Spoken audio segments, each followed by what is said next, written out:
Olá galera, tudo bem com vocês? É muito bom vê-los por aqui novamente. E hoje eu decidi trazer para vocês um vídeo um pouco diferenciado daqueles que eu venho apresentando aqui no canal. Como vocês sabem, eu faço análise de temas, né, que são muito discutidos na atualidade, ligados às ciências humanas, e também estou dando aulas por aqui de história, mas hoje eu gostaria de fazer uma relação entre um conteúdo muito importante da história e obras literárias, obras artísticas no geral, né? Porque eu também vou apresentar aqui para vocês uma poesia e uma música. E vocês devem estar se perguntando, gente, que tema é esse, né? E o tema é a Segunda Guerra Mundial. Eu irei colocar aqui para vocês quando eu estiver dando as minhas aulas aqui de contemporânea. É um vídeo especificamente sobre a Segunda Guerra Mundial de forma aprofundada, detalhada. Mas hoje eu gostaria de apresentar para vocês esses livros e essas outras obras artísticas que são muito importantes para falar sobre a Segunda Guerra Mundial, para que vocês tenham um arcabouço diferenciado assim na hora dos estudos. Eu como professora e muitos professores aqui que possam estar assistindo, nós sabemos que os estudantes muitas das vezes têm tanta dificuldade para estudar por meio de livros didáticos, por ter uma linguagem muito formal, por usar termos técnicos que muitas vezes sem o manuseio ali de um dicionário, de outro recurso, fica uma leitura meio maçante. Então, eu gostaria de trazer essas dicas aqui para vocês de livros, justamente para o estudo de vocês desse tema não ficar algo tão maçante, aprendendo apenas com videoaulas e livros didáticos, ok?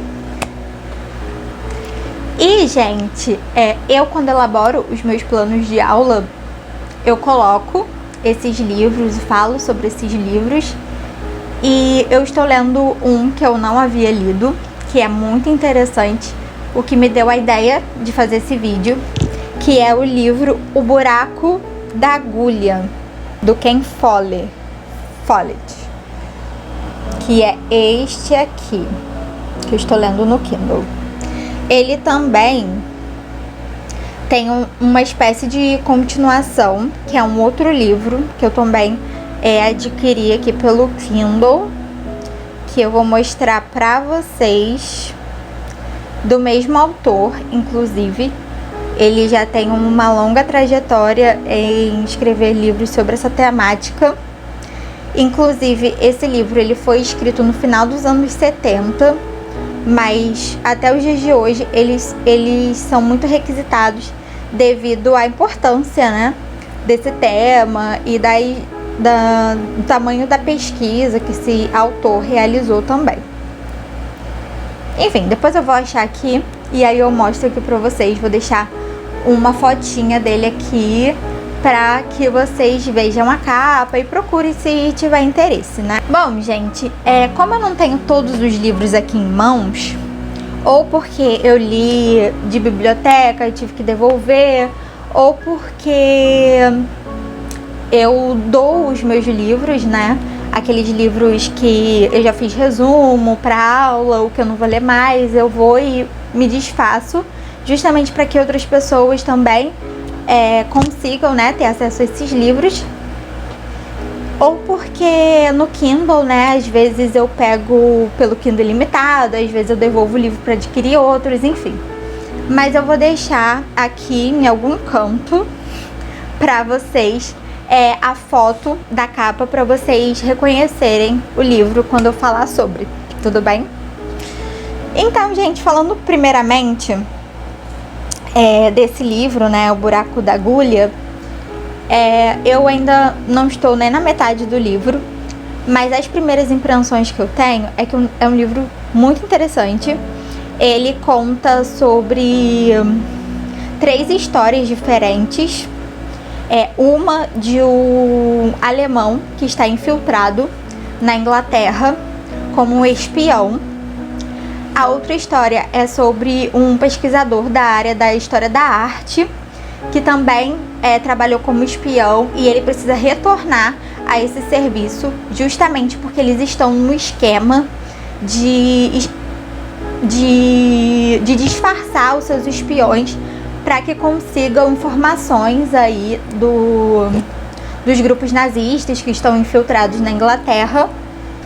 E tem a história de um outro casal que eles acabam de se casar, mas o marido ele precisa ir para a guerra porque ele é um piloto da Força Aérea.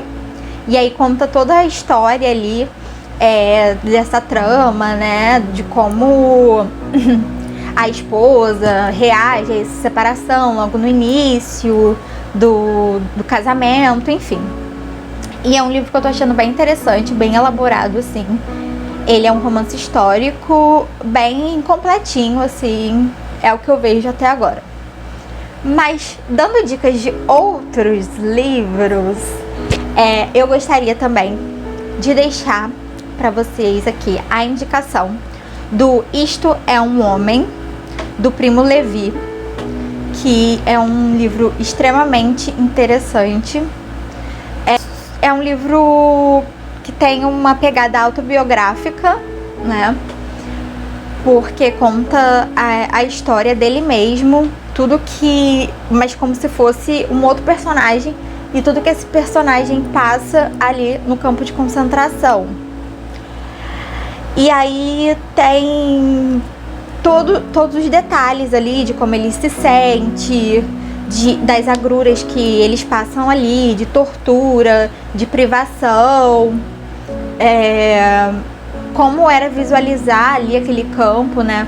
Então a gente consegue aí ter uma visão mais aprofundada sobre como foi mesmo para essas pessoas estarem ali no campo de concentração, né?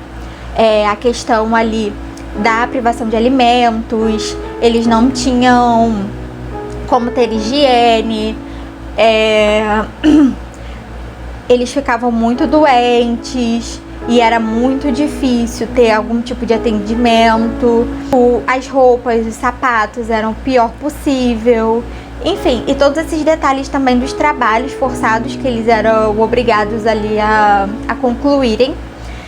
Justamente porque empresas, né, alemães e de aliados ali, eles usavam esse trabalho, esse serviço, né, dos campos de trabalho forçado ali, nazistas.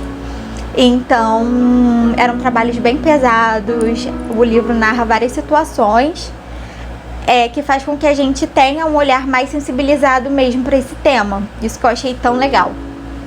Uma outra obra que eu queria deixar aqui de sugestão para vocês é Depois de Auschwitz, que é da autora Eva Sklogs. Eu não sei se é assim que se fala. Na verdade, ela é uma holandesa. E essa obra também tem esse aspecto autobiográfico.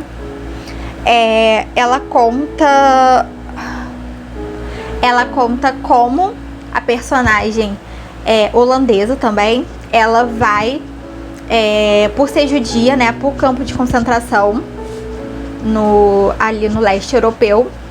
E como ela passa a vida ali se desdobrando para sobreviver, né? E depois com a vida dela retomando após a Segunda Guerra Mundial. E como é essa percepção do pós-guerra, de tudo que ela passa ali para as outras pessoas depois, publicando seus próprios livros, né? Ao falar desse episódio. E como é essa questão da ressignificação da memória, né? Para as pessoas que passaram por esses episódios. E, inclusive, ela era prima da Anne Frank. E a mãe dela teve um relacionamento com o pai da Anne, né? Então, tem ali uma bifurcação, né? Entre a vida da Anne Frank e a vida dessa personagem. E aí ela conta também, né? Ali no livro, como é que o pai dela se desdobra para contar a história da Anne, para publicar seus livros e tudo mais. Então é um livro bem interessante, e é bem interessante também ler juntamente com o Diário de Anne Frank, que é outro livro sensacional, e eu deixo aí como recomendação. Outra obra que eu gostaria de trazer para vocês é O Roxinol, da autora Kristen Hanna. O Roxinol é uma obra muito interessante, gente, porque ela conta ali como é que foi para a França, né, ser invadida pelos nazistas, como foi esse processo. E aí a trama é ali fixada numa família especificamente, né, que é uma família cujo o homem ali da casa, né, o pai e o marido, foi pro fronte de guerra justamente defender a França dos inimigos nazistas. E a mulher, ela não tem mais notícias do marido por muitos anos, porque ele sai de casa para lutar na guerra em 1939 e depois passam vários anos ali sem ela ter notícia, inclusive achando que ele está morto. E ela tem uma filha, e aí ela também tem uma irmã. Aí essa filha, aí na obra conta, né, como é que ela mantém essa filha, as coisas que ela precisa passar para a filha dela não ter tanta privação ali, mesmo em meio a diversas imposições nazistas, né? Mesmo em meio à tomada ali do poder na região em que elas moravam, onde os nazistas, eles fizeram atrocidades justamente pela questão do caráter revanchista devido à Primeira Guerra Mundial. Eles foram, tipo, com muito ódio à França, assim, justamente por causa do Tratado de Versalhes, que foi um tratado assinado no final da Primeira Guerra Mundial, em que declarou a Alemanha a única causadora da guerra, que teria que pagar de diversas maneiras aos países que foram vencedores. Então, com isso, a Alemanha, ela perdeu forças militares, ela teve que pagar indenizações altíssimas aos países vencedores. A Alemanha teve que ceder territórios, inclusive para a França, que foi o território de Alsácia-Lorena, que era ali um território em disputa durante a Primeira Guerra Mundial, devido a ter bastante minérios ali, né, no seu solo, principalmente o ferro. Então a Alemanha foi com muita fúria para cima da França, né, na Segunda Guerra Mundial.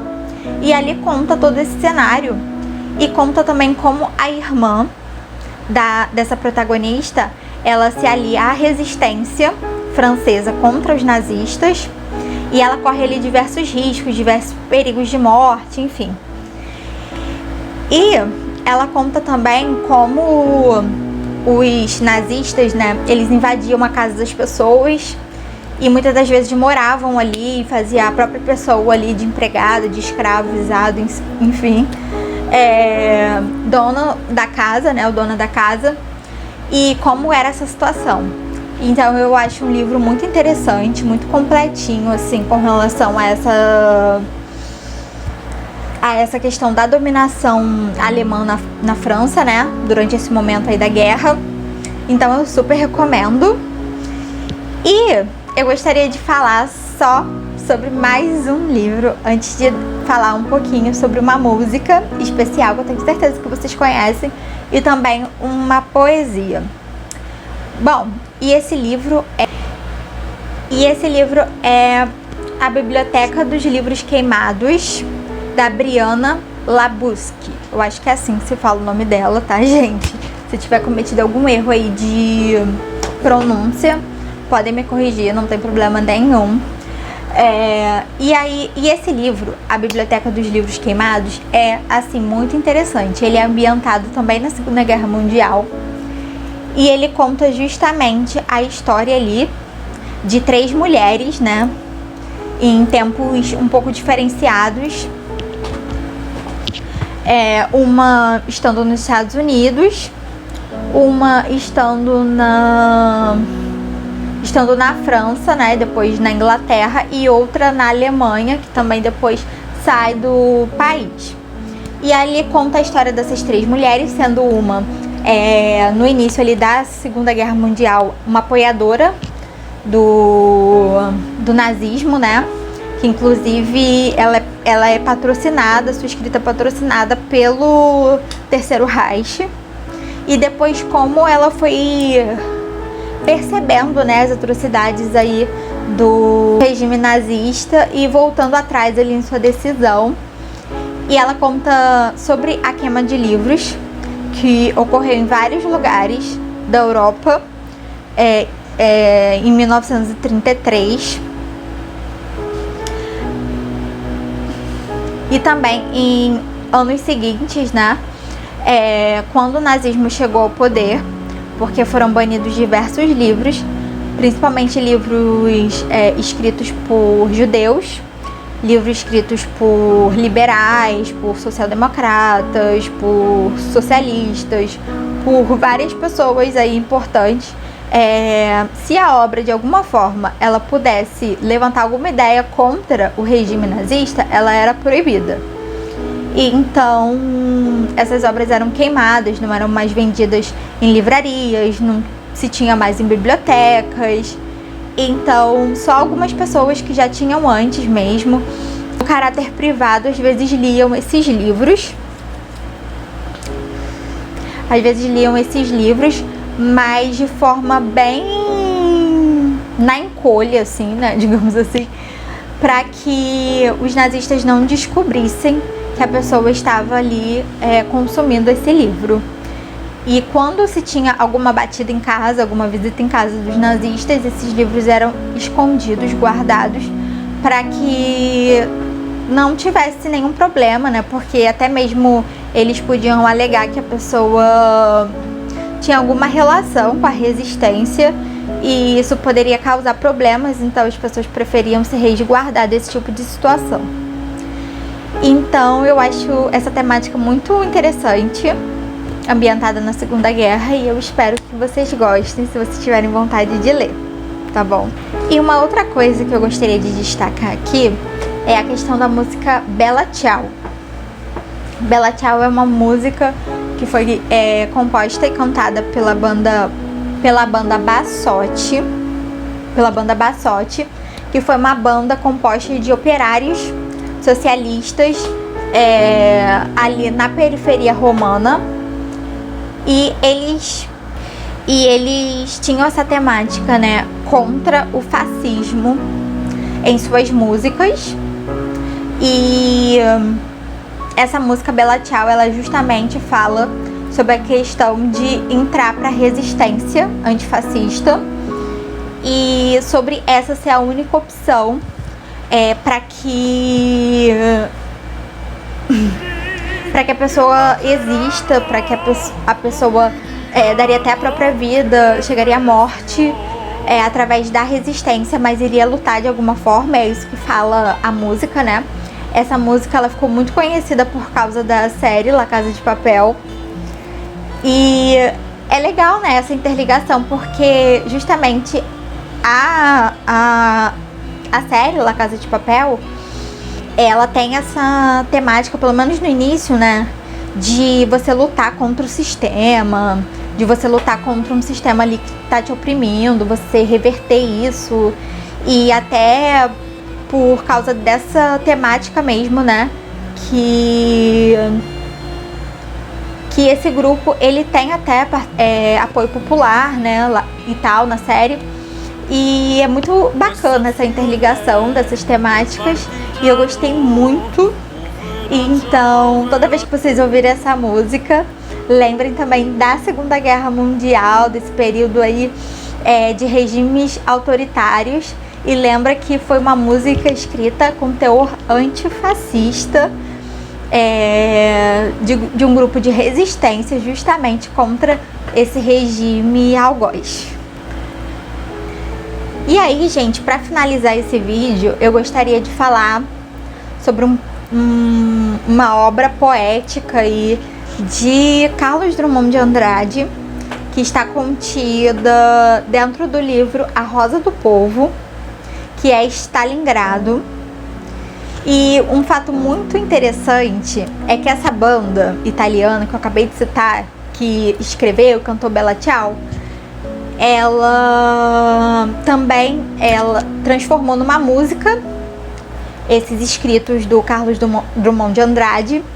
Ela, por ter esse viés aí, tinha esse viés aí anti-imperialista, anti-governos autoritários, inclusive até lutando pelos povos palestinos, o que é algo muito interessante. Ela transformou em música esses escritos do Carlos Drummond de Andrade, e isso é algo muito interessante mesmo. E eu gostaria de ler aqui para vocês que essa poesia, esse poema do Carlos Drummond de Andrade, que é muito interessante, gente, porque esses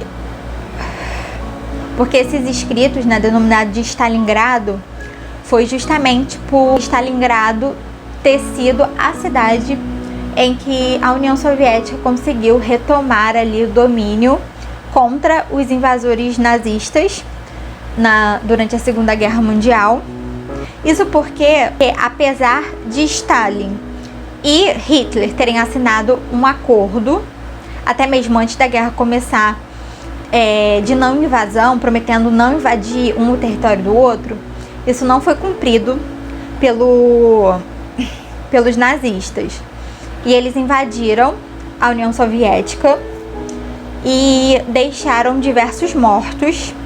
Na verdade, foram mais de 1 milhão de mortos que os nazistas deixaram ali na União Soviética. E vários soldados também morreram porque chegou o inverno e eles tiveram diversas privações, porque o inverno soviético era muito duro. E aí faltava alimentação, faltava roupa adequada, faltava um monte de coisa ali.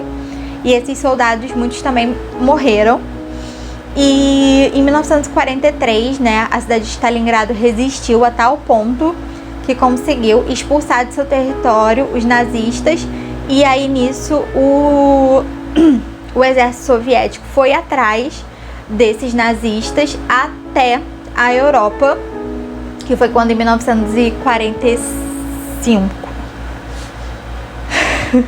que foi quando em 1945 eles chegaram ali na Alemanha e tinham libertado, né, conforme o tempo ali, diversos campos de concentração. Inclusive, esse livro que eu citei aqui, Depois de Auschwitz, é uma obra que conta também um pouco disso, né? Como a União Soviética ela ajudou a libertar aí os campos de concentração. Apesar de depois de ter roubado alguns territórios, enfim, eles ajudaram essas pessoas, né, a se livrar do domínio nazista que estava ali já minando lá no final. E como os Estados Unidos eles tinham conhecimento, sim, da questão dos campos de trabalho forçado, dos campos de concentração, dos campos de extermínio, bem antes aí do final da Segunda Guerra, mas não era essa questão que estava em disputa para os Estados Unidos. Então eles estavam mesmo cagando depois que e depois que foi a público mesmo, né, esses campos, aí é que a população estadunidense foi ligar mesmo para isso, porque antes também parecia tudo um mito, né, essa questão aí dos campos, mas principalmente as lideranças, né, estadunidenses, elas não se importaram muito ali com esses campos. E é isso. Aí agora eu vou ler pra vocês Stalingrado. Eu espero que vocês gostem.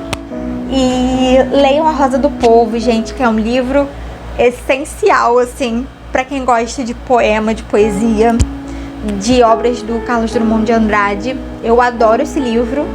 E agora eu vou ler pra vocês, então.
Essa obra, ela é de 1945, justamente, e ela diz assim: depois de Madrid e de Londres, ainda há grandes cidades.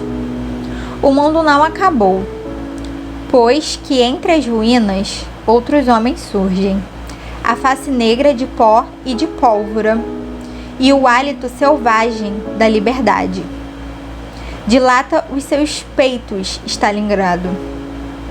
Seus peitos estalam e caem, enquanto outros vingadores se elevam. A poesia fugiu dos livros, agora está nos jornais. Os telegramas de Moscou repetem Homero. Mas Homero é velho. Os telegramas cantam um mundo novo, que nós, na escuridão, ignorávamos. Fomos encontrá-lo em ti. Cidade destruída, na paz de tuas ruas mortas, mas não conformadas. No teu arquejo de vida mais forte que o estouro das bombas, na tua fria vontade de resistir. Saber que resistes, que enquanto dormimos, comemos, trabalhamos, resistes. Que quando abrimos o jornal pela manhã, teu nome, em ouro oculto, estará firme no alto da página. Terá custado milhares de homens, tanques, aviões, mas valeu a pena. Saber que vigias, Stalingrado, sobre nossas cabeças, nossas prevenções e nossos confusos pensamentos distantes. Dá enorme alento à alma desesperada e ao coração que duvida. Stalingrado, miserável monte de escombros, entretanto resplandecente. As belas cidades do mundo contemplam-te, em pasmo e silêncio, débeis em face do teu pavoroso poder, mesquinhas no seu esplendor de mármores salvos e rios não profanados. As pobres e prudentes cidades, outrora gloriosas, entregues sem luta, aprendem contigo o gesto de fogo. Também elas podem esperar. Stalingrado, quantas esperanças, que flores, que cristais e músicas o teu nome nos derrama. Que felicidade brota de tuas casas. De umas apenas resta a escada cheia de corpos. De outras, o cano de gás, a torneira, uma bacia de criança. Não há mais livros para ler, nem teatros funcionando, nem trabalho nas fábricas. Todos morreram, estrupiaram-se. Os últimos defendem pedaços negros de parede. Mas a vida em ti é prodigiosa e pulula como insetos ao sol, ou minha louca Stalingrado.